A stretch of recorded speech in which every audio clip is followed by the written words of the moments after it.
Welcome to SwitchCorner, my name is Alex. Today we're going to be taking a look at Midnight Fight Express on the Nintendo Switch, a beat-em-up experience. It was delayed initially when it released on other platforms, but it's now quietly arrived, and my big question, was it worth the wait? Well, that's what I'm here to find out, so hit subscribe, join us here for reviews and deals near daily, and let's get started.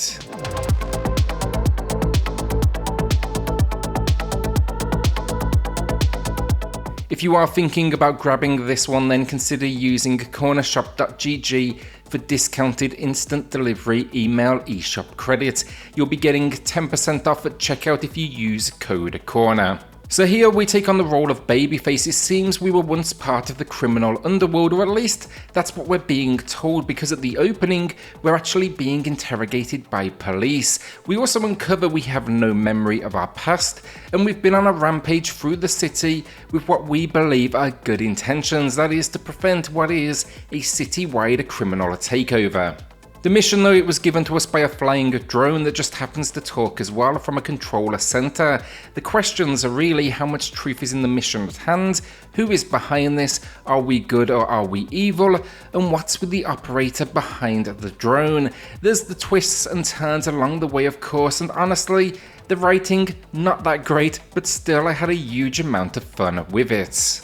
It's just never taking itself seriously, rather it's focusing on tons of enemies, boss encounters, and pop culture references while hitting every single action trope you can think of along the way, and honestly, in that sense, it absolutely succeeds. Gameplay then, and we have a modernized spin on the Brawler format. It's presented in an isometric fashion. It's the combat, though, where it aims to exceed a typical genre expectations with a relatively simplistic system that leans into the idea of parry systems and skill trees. Our core skill set, though, it's movement, sprint, a light attack, a heavy attack, a grab, and again the ability to block or parry. Alongside this then, we can also dodge roll for items, use melee and ranged weapons, the latter a twin stick format. Then we have rage mode, this kicks in automatically, giving you a brief moment of super strength if you build up the required meter, and also then something called focus mode. I didn't really use this myself, but it slows down time and it highlights anything you may need in the environment. Eventually as well, we'll also unlock 2 additional skills. That's going to be a rope gun that acts as a lasso, pulling enemies towards us and interrupting attacks at the same time. Then also there's a secondary weapon, which is essentially a gun with a cooldown timer for single shots. Between missions, though, you'll want to focus on the skill trees. It covers 6 core areas. That's fighter, parry, finishers, grapple, rope, and secondary gun. The last 2 unlock later in the game, of course, as you gain these options, but the remainder, this can add everything from stealing weapons to grapples to brutal finishers to the ability to slide tackle. It's a surprisingly flexible system that I really enjoyed using to shape my character. All of these abilities then really mean nothing without an entertaining set of levels and enemies to take on, and for me it delivered. Not only is it constantly switching up environments, but also enemy type, where they lean into the pop culture humour of the experience. Think a Sons of Anarchy bike gang at a rundown bar, or a circus act almost at a pier-like location. There's even a nod to something like Hotline Miami. It's good stuff, it's constantly evolving, and it will definitely keep you on your toes with the ideas. My favourite level, though, has to be a bunch of game developers celebrating the launch of their new non-violent game. They celebrate with a massive pillow fight, and that actually makes up the majority of the level. You are partaking in the action. The levels as well overall are short and sweet. I'd say the longest was maybe 5 to 10 minutes, and there is 40 contained. The game, honestly, as well, it's worth knowing, starts difficult with some incredible challenging moments that may for some lead to frustration as you die and try again. Sadly as well, although that's not just down to skill, but there's a few difficulty spikes in here that feel out of place. There's just a few cheap enemies that deal one-hit kills, and yeah, in comparison to the rest of the cast, it just kind of feels weak because this game packs a huge amount of enemies and bosses to face on. Fortunately though, the game has difficulty options, and while you can never make it particularly what I'd call easy, you can at least dial up that health to above 100 if you want to give yourself a little extra room. Outside of facing down the levels and unlocking that skill tree though, do know it's a game meant to be replayed.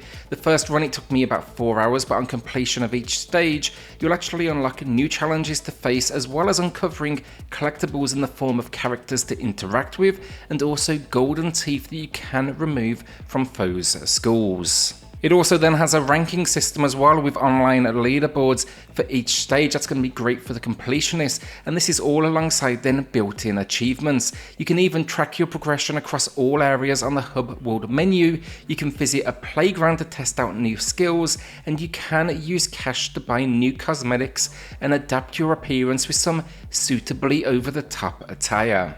Other problems then outside of what we've mentioned this far, honestly, some of the larger levels, the camera, it's a little too close, meaning I'd be hunting for that next spot to advance. I wish it was a little more dynamic, zooming in and out with that camera.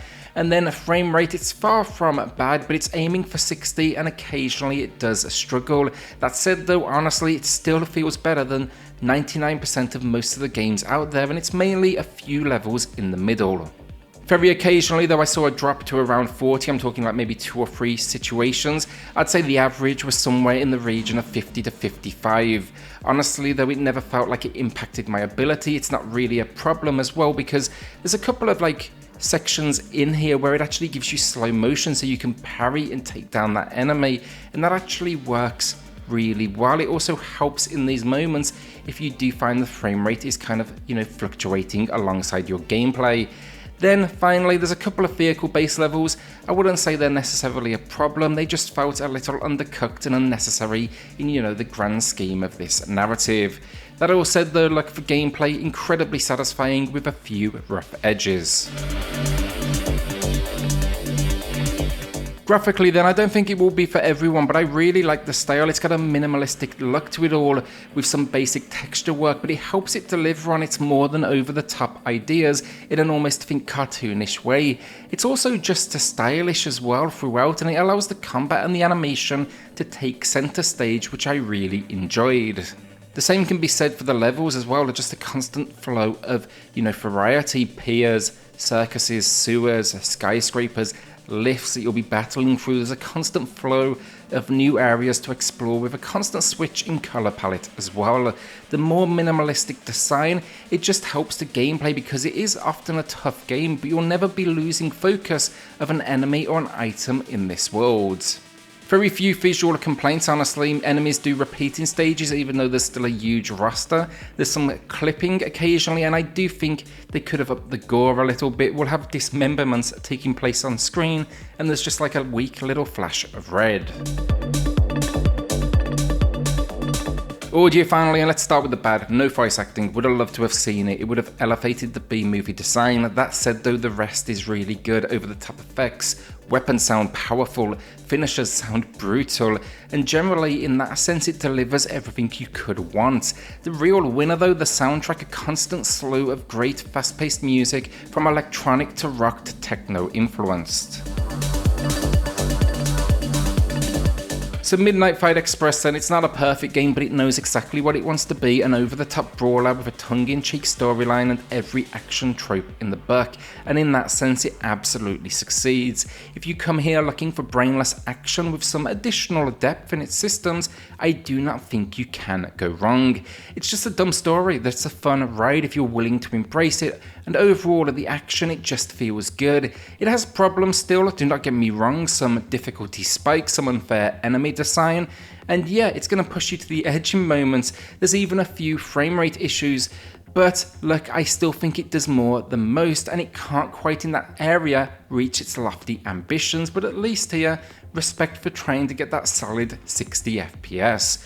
Throw in then reasons to replay though, and I think for the price here, $20 or your regional equivalent, you have a winner on your hands, and today I'm going to be giving Midnight Fight Express a good 7 out of 10. Now will you be picking this one up or are you holding onto that cash? Let me know in the comments down below. With that then, hit subscribe, join us here for reviews and deals near daily, and I'll see you all on the next video.